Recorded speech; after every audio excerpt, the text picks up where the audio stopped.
Olá! No último dia 12, a votação do Senado Federal resultou no afastamento da presidente Dilma Rousseff por 180 dias. Na mesma data, ela e o vice Michel Temer foram notificados da decisão.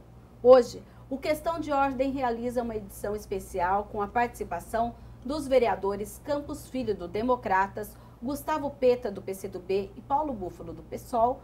Mas antes de discutir, nós vamos relembrar alguns momentos da semana em que o poder mudou de mãos no Brasil. A presidente afastada, após ser notificada, se pronunciou e disse ser vítima de um processo injusto. O que está em jogo no processo de impeachment não é apenas o meu mandato. O que está em jogo é o respeito às urnas, a vontade soberana do povo brasileiro e a Constituição. Esse processo é um processo frágil, juridicamente inconsistente, um processo injusto, desencadeado contra uma pessoa honesta e inocente. Posso ter cometido erros, mas não cometi crimes. Estou sendo julgada injustamente por ter feito tudo o que a lei me autorizava a fazer. Então nós vamos rever o primeiro discurso do presidente em exercício. Temer defendeu um governo de salvação nacional. Minha primeira palavra ao povo brasileiro é a palavra confiança. Confiança nos valores que formam o caráter de nossa gente, na vitalidade da nossa democracia, que é urgente pacificar a nação e unificar o Brasil. É urgente fazermos um governo de salvação nacional. Partidos políticos, lideranças e entidades organizadas e o povo brasileiro hão de emprestar sua colaboração para tirar o país desta grave crise em que nos encontramos. Teremos de incentivar de maneira significativa as parcerias público-privadas, na medida em que este instrumento poderá gerar emprego no país. Sabemos que o Estado não pode tudo fazer. Depende da atuação dos setores produtivos, empregadores de um lado e trabalhadores de outro. Um projeto que garanta a empregabilidade exige a aplicação e a consolidação de projetos sociais, por sabermos todos que o Brasil, lamentavelmente, ainda é um país pobre. Portanto, reafirmo, e o faço em letras garrafais, vamos manter os programas sociais, o Bolsa Família, o Pronatec, o FIES, o ProUni, o Minha Casa Minha Vida, entre outros, são projetos que deram certo e, portanto, terão sua gestão aprimorada. Relembrando aí as palavras da presidente afastada e do presidente interino Michel Temer, é que nós começamos o Questão de Ordem, contando também, a partir de agora, com a participação do vereador André Von Zuben. E a minha primeira pergunta, sejam todos bem-vindos, para todos é: o governo Temer será capaz de unir o país e superar a crise? Vamos aqui falar primeiro com o vereador Paulo Búfalo. Vereador. Olá, os telespectadores aqui do Questão de Ordem. Inicialmente é importante dizer, Dilma, Mirna, desculpa, que nós do PSOL sempre tivemos, desde o início do governo Dilma, uma postura de oposição ao governo. Agora, para nós, a questão da democracia é um pilar, primeiro, de qualquer possibilidade de mudança do quadro de crise econômica e social que vive o país. Por isso nós temos que esse governo que se instalou é um governo ilegítimo. E olhando para aquilo que eles se propõem, lendo aquilo que eles expressaram no chamado Ponte para o Futuro, já dá para perceber, né, o sentido e o rumo que esse governo tomará. Portanto, eu não acredito na possibilidade dele realizar as mudanças profundas que nós precisamos, seja do ponto de vista econômico e, sobretudo, do ponto de vista social. O programa que eles apresentaram na mesma toada em que vinha se discutindo o processo de impedimento da presidente Dilma, ele abre falando em proteção da economia, só que ele não diz em relação a quê. Então, eles não emitem uma palavra, por exemplo, sobre os especuladores, os grandes lucros dos banqueiros, não fala da crise econômica internacional, mas ele pede o que ele falou na própria abertura aqui do programa, né, que o povo brasileiro empreste o seu compromisso para poder recuperar o país. E nós avaliamos que o povo brasileiro, sobretudo a classe que vive do trabalho, já contribuiu demais para esse aspecto. Por isso, nós não temos crença no atual governo. Sim, agora nós vamos saber, então, a opinião do vereador Campos Filho. Vereador, para o senhor, é possível esse governo unir o Brasil e superar a crise? Seja bem-vindo. Obrigado, Mirna. Um abraço e boa tarde aos telespectadores. A exemplo do vereador Paulo Búfalo, independente de partido, ideologia político-partidária, o nosso partido, o DEM, é um partido que sempre se mostrou numa posição de oposição, né, a tudo que estava antes. Quando você pergunta se vai haver mudanças, a gente tem que levar em consideração, Mirna, que é um momento de admissibilidade. Quer dizer, vai ver se admitiu-se o estudo ou trabalho feito, se comprovar realmente que houve o delito. Né? Então, se você falar, vai resolver durante todos esses anos, porque a gente nem sabe ainda se, na verdade, são 180 dias. E eu vejo que o próprio governo, o Temer, esse governo que assume interinamente, ele já está lá com uma LDO pronta para até o final de 2018. Quer dizer, então é uma dificuldade muito grande. Mas eu acho que, tenho certeza, que é um fato político que estava precisando. Porque principalmente pela falta de credibilidade. E com relação aos eventos que propiciaram isso aí, eu vejo que houve embasamento jurídico até confirmado pelo próprio Superior Tribunal, né, Federal. Sim. E agora vamos à opinião do vereador Gustavo Peta, do PCdoB. Vereador, seja bem-vindo. E para o senhor, vai ser possível superar essa crise e unir o país? Bom, gente, primeiro uma boa tarde também a todos os telespectadores, a Mirna, o vereador Paulo Búfalo, o vereador Campos Filho e o vereador André Von Zuben. Eu acredito que o governo já nasce carecendo de legitimidade. Né? Eu sou daqueles que defendo que um dos itens principais da legitimidade de um governo no regime democrático é o apoio popular, é a vontade do povo. E o Michel Temer, apesar de ser o vice-presidente da República, ele não foi eleito presidente da República.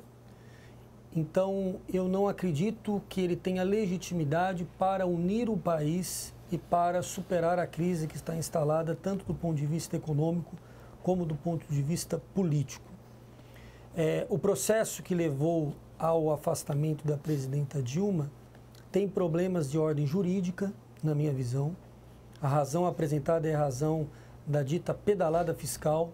Se isso for levado em conta no nosso país, que é uma manobra administrativa por conta de problemas orçamentários, cerca de 18 governadores deveriam ser impedidos e o próprio ex-presidente Lula e o ex-presidente Fernando Henrique Cardoso não poderiam terminar os seus mandatos. Se dizer que é por conta do conjunto da obra, que é por conta de problemas ligados à corrupção, o Michel Temer é citado na Operação Lava Jato. O Michel Temer assinou pedaladas fiscais, né, as chamadas pedaladas fiscais.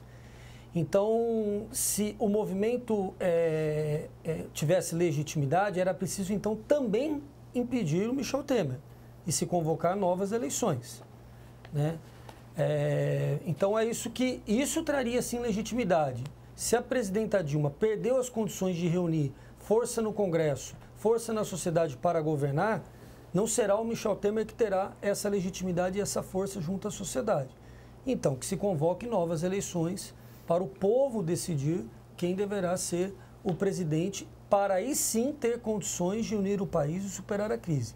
Então, na minha visão, o presidente interino não tem legitimidade e força para unir o Brasil e para superar a crise. E até porque o que ele programa para o Brasil é redução de direitos, é flexibilização das leis trabalhistas, é fazer com que o trabalhador pague a conta da crise, né? E isso nós também não vamos aceitar.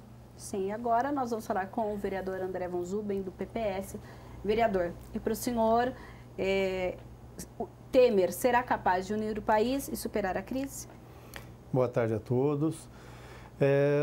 Assim como foi dito pelo vereador Campos Filho, também pelo vereador Paulo Búfalo, né, seus respectivos partidos, o PPS também era um partido que estava na oposição ao governo Dilma, por entender que o governo não tinha propostas adequadas para o país até então.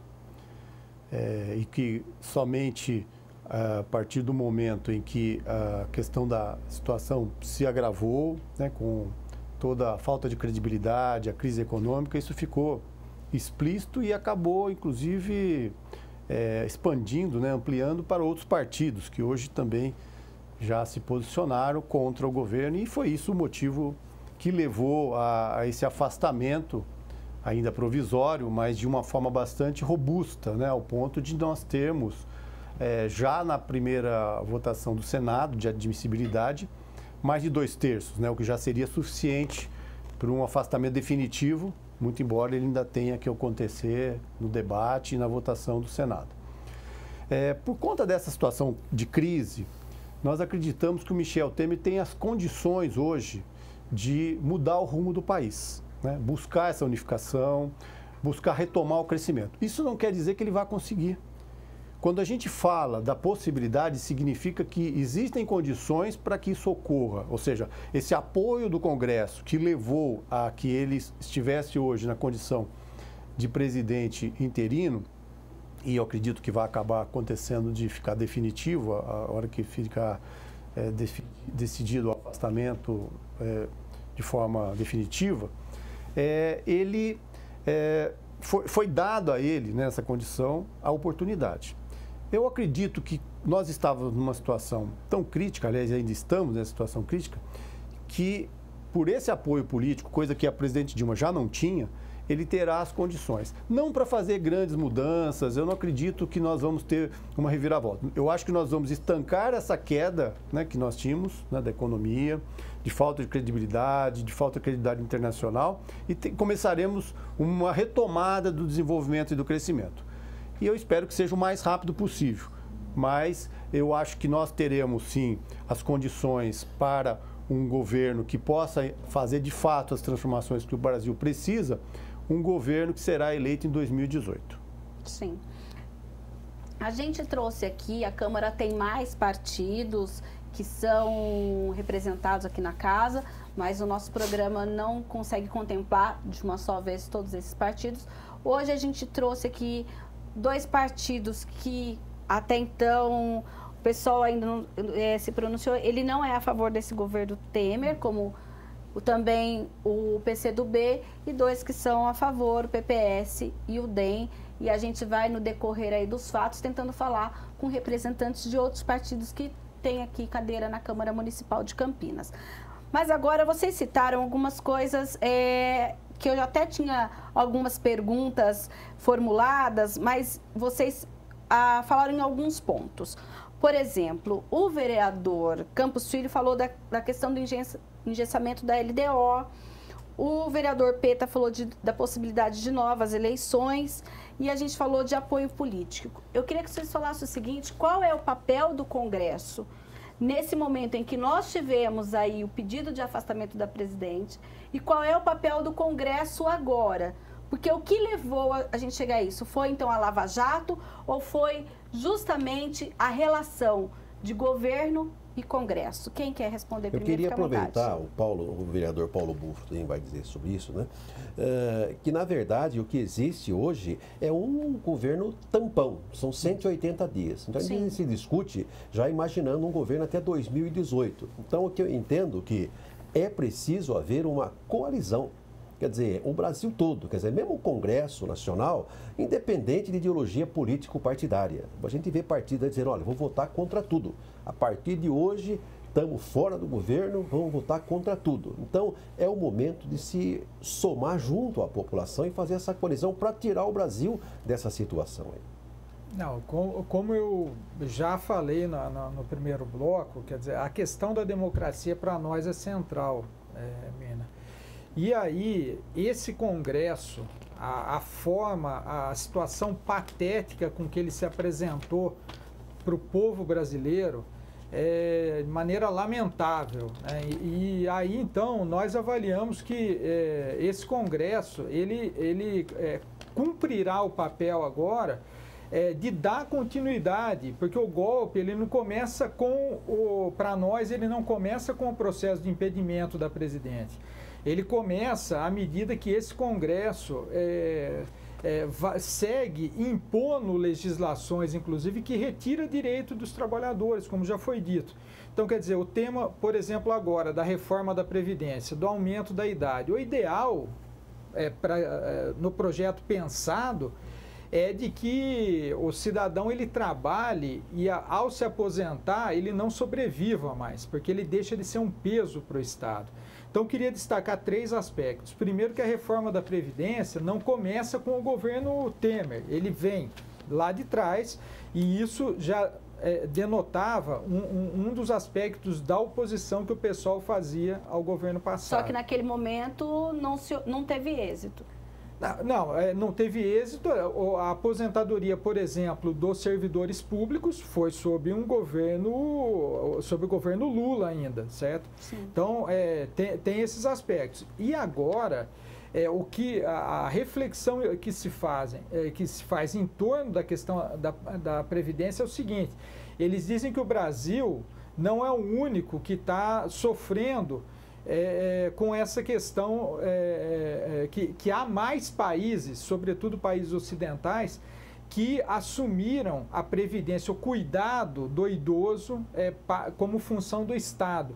E dizem o seguinte, eles abrem o capítulo da Previdência dizendo que, fora isso, só estão os países asiáticos em que o seguro do idoso e o cuidado do idoso passa a ser responsabilidade exclusiva da família.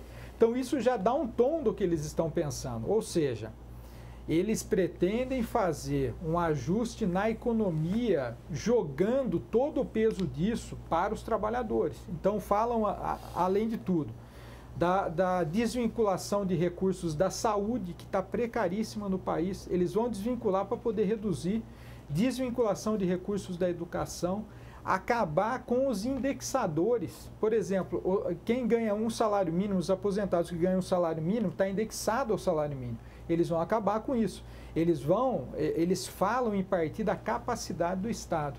Por isso tem um debate a ser feito de defesa da democracia contra esse processo, da maneira que ele foi conduzido, mas também de um programa que está sendo aprofundado. Então, para nós, é uma reflexão de que o golpe, na verdade, na classe trabalhadora, ele vai ter uma continuidade. Agora, isso aí que o vereador Paulo Bufo diz, são suposições que se fazem. Agora, eu entendo que a discussão da Previdência, é urgente. Ou seja, hoje a idade de 60, 70 anos são pessoas que estão aí trabalhando, praticando ginástica diferente. Não vai ter como pagar, vai chegar num ponto que vai esgarçar tudo. Nós temos como exemplo o Rio de Janeiro.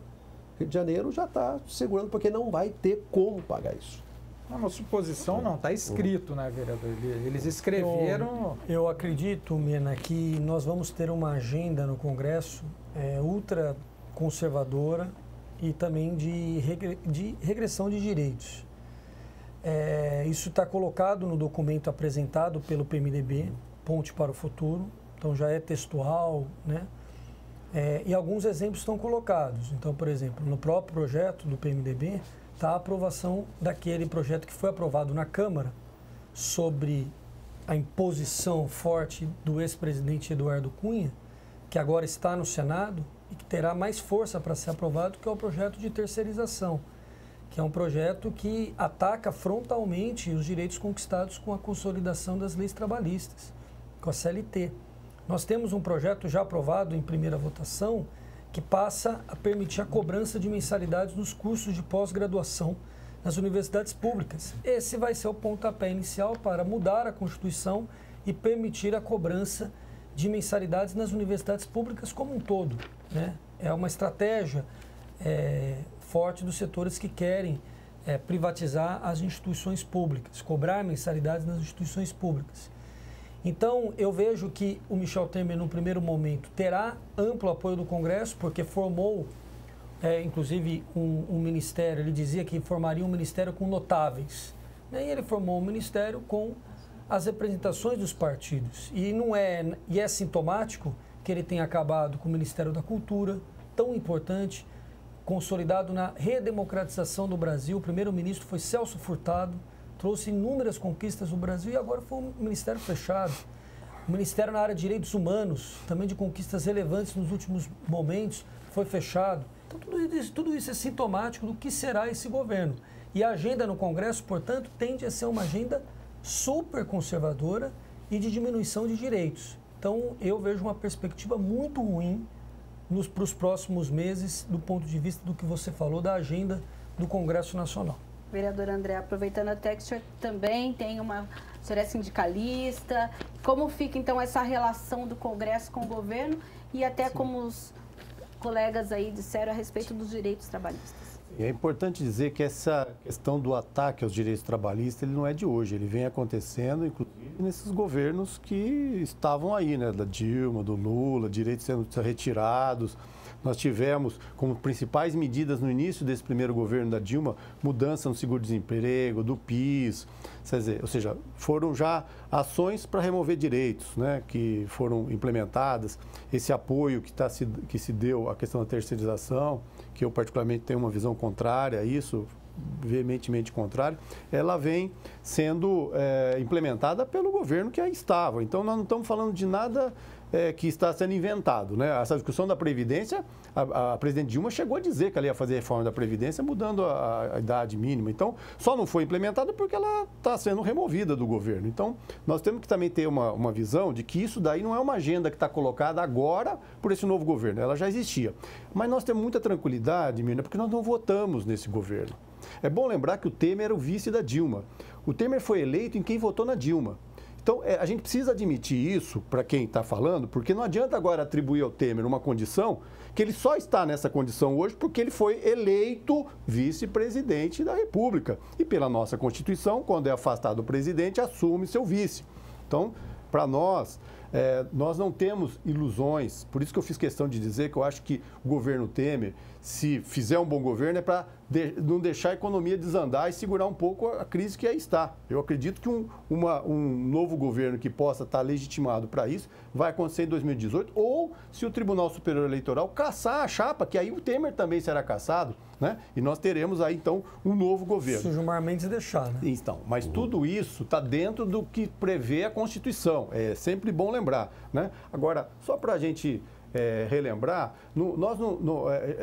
toda essa situação está colocada, não foi por conta da oposição, porque a oposição nem tinha força para fazer tudo isso. Foi pelos erros que o governo cometeu, do ponto de vista político, do ponto de vista econômico e principalmente do ponto de vista ético e moral, que acabou com qualquer ação de credibilidade que esse governo pudesse ter. Consequentemente, os partidos que antes apoiavam esse governo acabaram se posicionando de forma contrária, o que levou à queda do governo. Então, é bom a gente lembrar isso para a gente não ficar, às vezes, atribuindo uma situação que ela é fruto da consequência gerada pelo governo que aí estava e não por uma força de oposição que nem tinha força suficiente para provocar essa situação. O que o vereador então, diz? Vereadores, só um minutinho, nós vamos rapidinho tomar uma água e na sequência a gente continua o nosso debate. Questão de ordem, volta já já, não saia daí.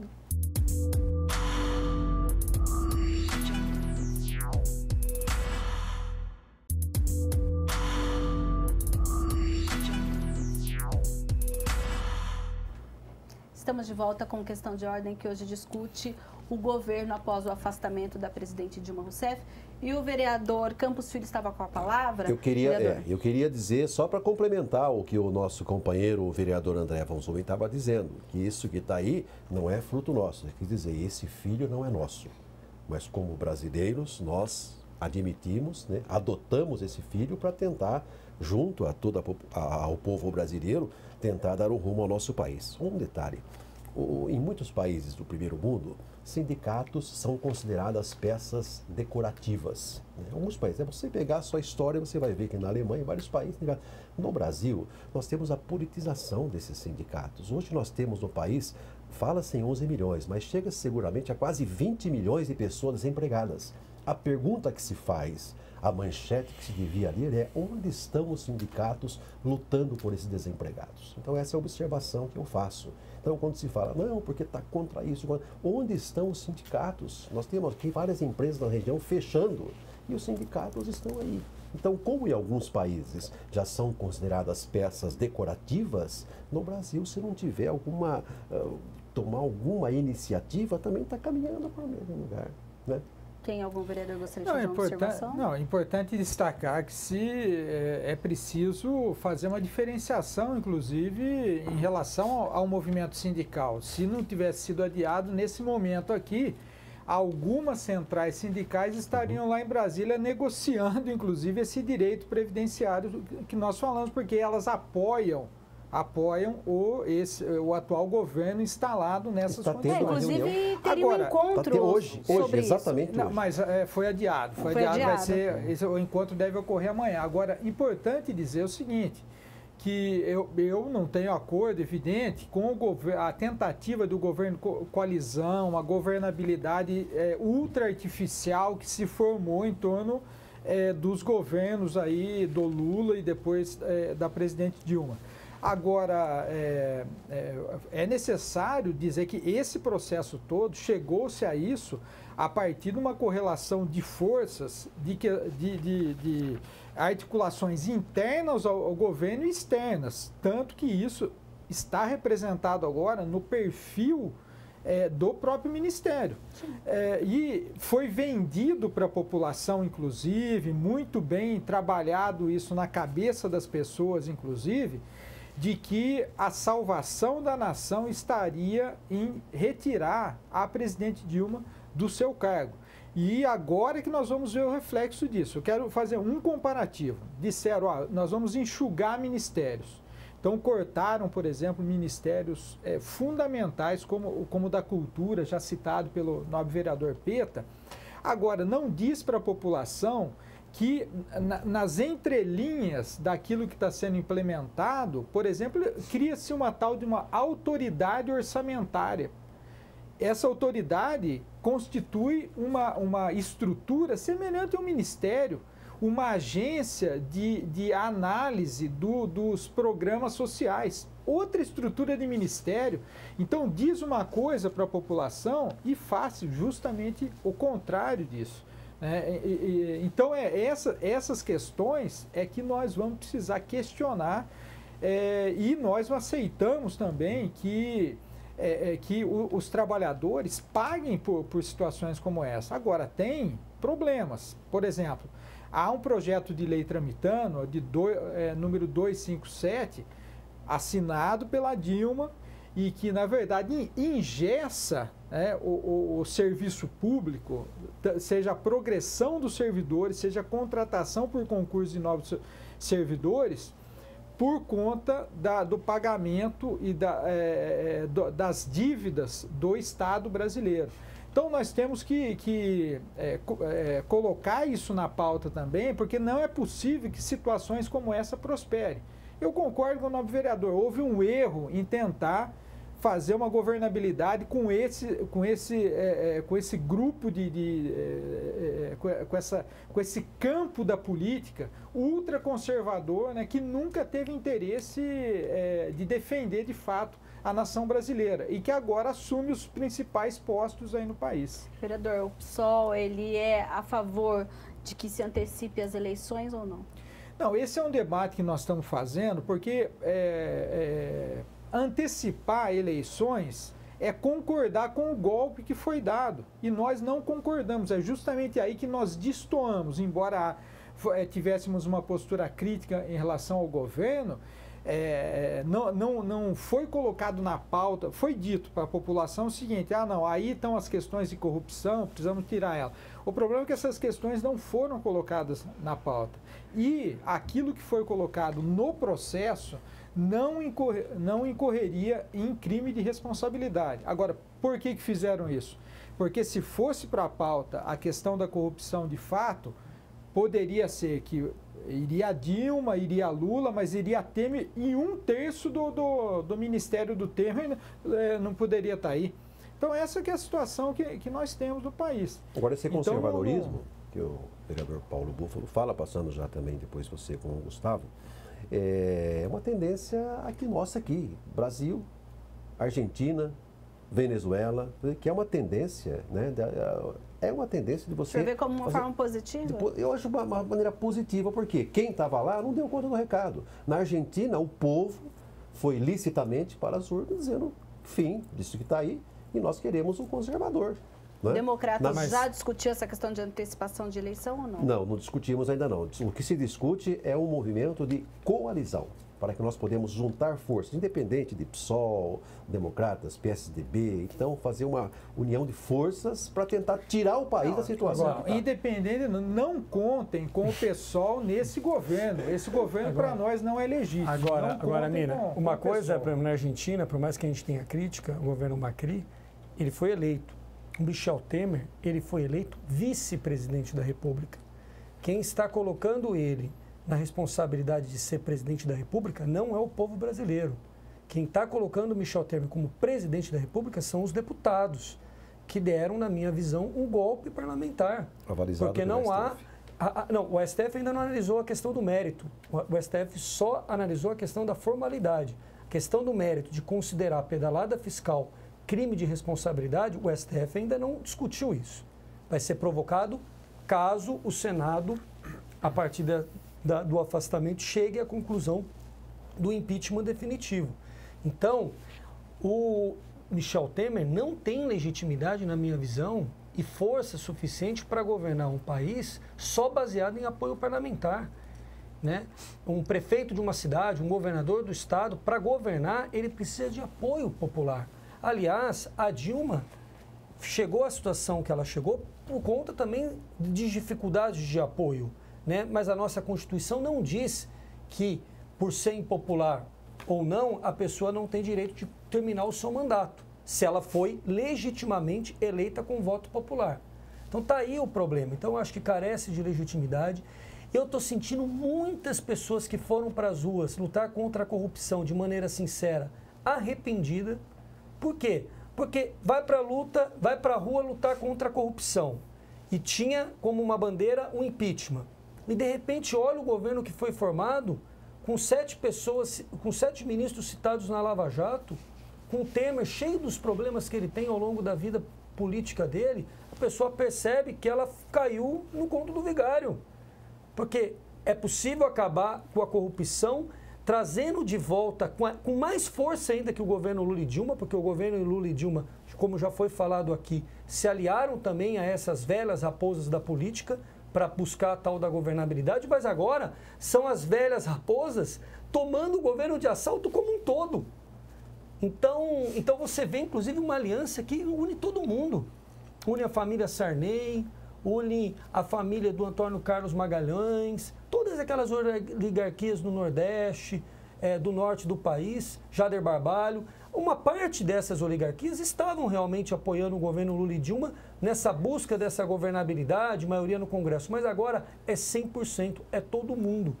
Então, quem foi para a rua lutar contra a corrupção e observa isso, está um pouco até envergonhado, arrependido, não sabe onde se meteu, ou então está pedindo um fora Temer também. Né? Porque se for ser justo, então, com essa bandeira, Dilma caiu, então o Temer tem que cair também. E aí, se o Temer cair, são novas eleições que precisam ser chamadas para eleger aí sim um presidente com legitimidade para governar o país. Mas vocês veem essa possibilidade de um fora Temer? Eu vejo a possibilidade, eu acho que ele não tem legitimidade. E se o TSE levar em conta o que foi alardeado por muitos aí, que teve problemas no financiamento da campanha da Dilma, a jurisprudência diz claramente que o Temer também sai. Agora, o presidente do TSE já disse em entrevista à Folha de São Paulo que essa jurisprudência pode ser superada. O Gilmar Mendes, ministro Gilmar Mendes, que essa jurisprudência pode ser superada e que se pode, pela primeira vez na história do Brasil, analisar uma conta eleitoral de campanha majoritária do presidente separada do vice-presidente. É uma arbitrariedade clara e evidente do ponto de vista jurídico, mas eles já estão preparando isso para livrar o Michel Temer do julgamento das contas da campanha de 2014. Né? Aliás, se tem um elemento que apareceu nas delações que comprovam alguma atitude ilícita e irregular, é no financiamento da campanha. Né? Não é na pedalada fiscal. E o financiamento da campanha não foi para o impeachment. E se o financiamento da campanha foi irregular, então o Michel Temer também terá que deixar o poder e aí sim as eleições teriam que ser convocadas. Agora, ele fala como integrante do ex-governo, que é o Partido Comunista do Brasil. Né? Agora, eu tenho andado muito aí, eu não encontrei uma pessoa que tenha falado, olha, eu me arrependi de ir para a rua. Não, pelo contrário, pessoas que foram, estão confirmando agora, não encontrei uma. Se eu falar assim, encontrei uma pessoa que falou assim, ó, eu me arrependi porque assumiu lá, não. As pessoas queriam troca. Vereador André. Mirna, nós defendemos, né, no PPS que a Constituição seja cumprida, que ela seja respeitada. E é por isso que nós estamos dizendo que agora o Temer está como presidente interino, mas deve ser confirmado, porque assim diz a Constituição. Qualquer tentativa de fazer uma nova eleição não está previsto na Constituição. Então, por mais que se ache que poderia ter um desejo, mas se a gente não seguir o que está na Constituição, nós vamos estar fazendo uma coisa totalmente ilegal e casuística. Então, não adianta a gente ficar vendendo essa ilusão para a população, porque eu acho que isso é péssimo.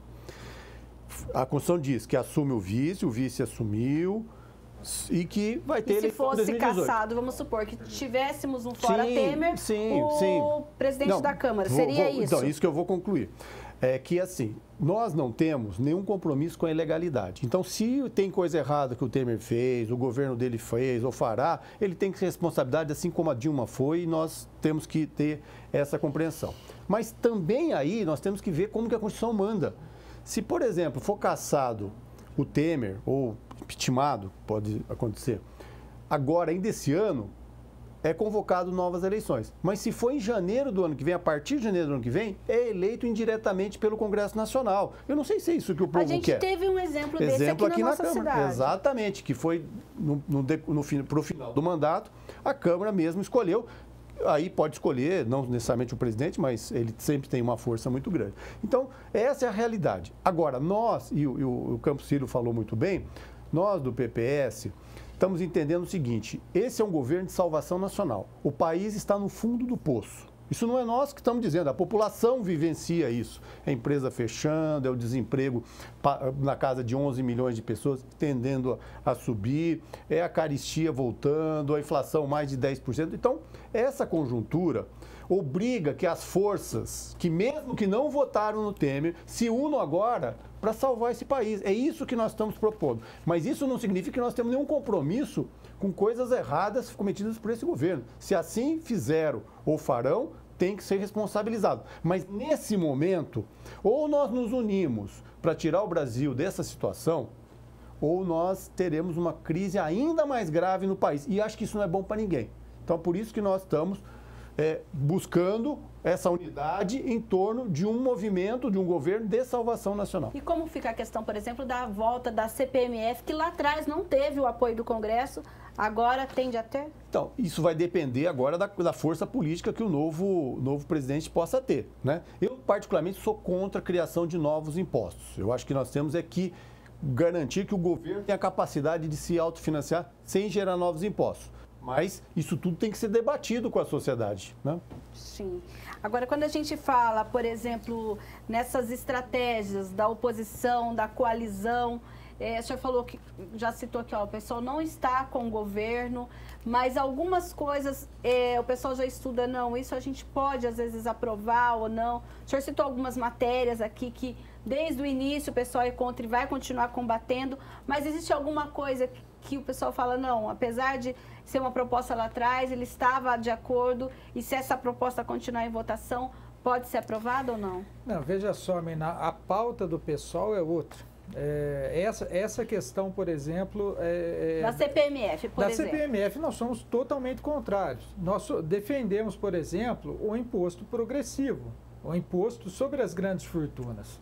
Porque, na verdade, nós vivemos com uma situação que as pessoas que recebem menos no país hoje, elas pagam mais impostos. Então, essa turma do patão aí amarelo que foi para a rua, eles têm ojeriza, assim, em dialogar sobre sonegação de impostos. O que eles falam que querem uma reforma fiscal, mas sempre pensando naquilo que historicamente foi a taxação de impostos no Brasil. Quem tem menos, quem recebe menos, paga mais impostos. Nunca dialogando tanto no combate à sonegação de impostos, como também naqueles que têm muito mais, taxação de grandes fortunas, de herança, o imposto rural, por exemplo, do agronegócio, que hoje é um dos setores de poder e econômico do país mais relevantes aí, que precisava contribuir muito mais com o país. Ninguém quer dialogar a respeito disso. Então, a pauta do PSOL é uma outra pauta. Para considerar uma questão aqui, no orçamento, por exemplo, além do corte das vinculações e dos indexadores, eles falam de um orçamento totalmente impositivo pelo Congresso. Sabe o que isso vai transformar? Num verdadeiro curral, o orçamento público. O Executivo se exime da responsabilidade de gerir o orçamento e passa totalmente para o Congresso. Para um Congresso como esse que nós temos aí, para as condições de eleições que nós temos no país, é totalmente inviável uma situação como essa. Porque nós vamos constituir, né, verdadeiros currais eleitorais formados a partir do uso do orçamento público. Então, são questões, o pessoal não vai contribuir, nós não queremos cargo, nós não queremos qualquer espaço no governo, nós queremos que se restabeleça a democracia no país. E aí nós vamos fazer o enfrentamento nas ruas e lá dentro do Congresso, como nós temos feito até hoje. Vereador Campos. Eu entendo que o país, como todos os brasileiros, ele tem que voltar a crescer, né? Com diminuição do desemprego, baixar a taxa de juros, inflação, etc. Não é possível, nesse finalzinho da nossa participação, Mirna, que não haja, por exemplo, um mínimo, digo assim, de consenso de unidade. Nós temos aqui as nossas diferenças. Nós temos 4 partidos diferentes. Nós somos diferentes, mas temos também as nossas afinidades que nos unem à população brasileira. Eu acho que é o momento de a gente, pelo menos, mínima que fosse essa afinidade, a gente realçar essas afinidades e, como disse o vereador André, e tirar o país independente se o partido é X ou Y ou Z ou não é partido, todo mundo tem que se unir para tirar o país da situação em que está. Daí sim nós vamos caminhar em frente. Também, vereador Peta. Eu acho que realmente a gente ainda luta para que a democracia seja, de fato, respeitada pelo Senado Federal. Ainda há uma discussão. Nós esperamos que o STF, ao analisar o mérito, corrija essa distorção que foi feita em relação ao entendimento de que as pedaladas fiscais seriam um crime de responsabilidade. E se isso realmente for consolidado, como é a tendência hoje, principal, o PCdoB, um partido, fará uma oposição dentro do Congresso Nacional, porque acredita que o governo não tem legitimidade para governar, porque não foi eleito para isso, e também por conta da agenda, que é uma agenda, na nossa visão, ultraliberal do ponto de vista da economia, né? É o neoliberalismo puro, como nós já acompanhamos nos anos 90, e uma agenda ultraconservadora do ponto de vista dos comportamentos, dos direitos civis. Nós achamos que esse será um período de muita resistência ao que foi conquistado do ponto de vista dos direitos civis na sociedade brasileira. Vereador, só vou fazer um parênteses. Nesse momento, nesses 180 dias, eu gostaria que o senhor explicasse para o nosso telespectador o que acontece nesse período até que, após os 180 dias, seja decidido se a presidente Dilma estará impeachmentada ou não. Agora é o momento realmente do julgamento. O que foi aprovado pelo Senado, do ponto de vista jurídico e técnico, foi a admissibilidade, que é, vamos dizer assim, a denúncia foi aceita. Sim. Vamos pensar num processo comum. O Ministério Público, por exemplo, apresenta a denúncia. O Tribunal de Justiça pode aceitar a denúncia. O que o Senado fez foi aceitar a denúncia, tanto a Câmara como o Senado. Agora essa denúncia será julgada. Então os senadores agora serão julgadores, serão juízes desse processo. E é preciso ter, portanto, 2/3 desses juízes para que o impeachment seja aprovado. Depois, na minha visão, isso ainda será passado pelo Supremo, porque haverá questionamento no mérito que o Supremo ainda não analisou. Tá ótimo. Então, vereador André, para a gente finalizar. Bom, eu acho que a situação já está definida, né? Mesmo tendo ainda que passar por essa formalidade, eu acho que a maioria já se consolidou no Senado, então a tendência é se confirmar o afastamento da presidência de forma definitiva. Agora, dada essa grave crise que aí está, o PPS tem procurado ajudar esse governo a superá-la. Volto a falar, não porque tem apoiado esse governo, porque o PPS não apoiou a chapa da Dilma e do Temer. Mas nesse momento, como bem disse o vereador Campos Filho, a população, a sociedade e os partidos políticos precisam se unir para tirar o Brasil dessa situação. E aí sim, em 2018, elegermos um presidente que a sociedade entenda que é melhor para governar o nosso país. Tá ótimo. Então, nosso tempo acabou. Se você não assistiu Questão de Ordem por inteiro, acesse a nossa página no youtube.com/TV Câmara Campinas e lá você assiste a este debate. Até um próximo programa.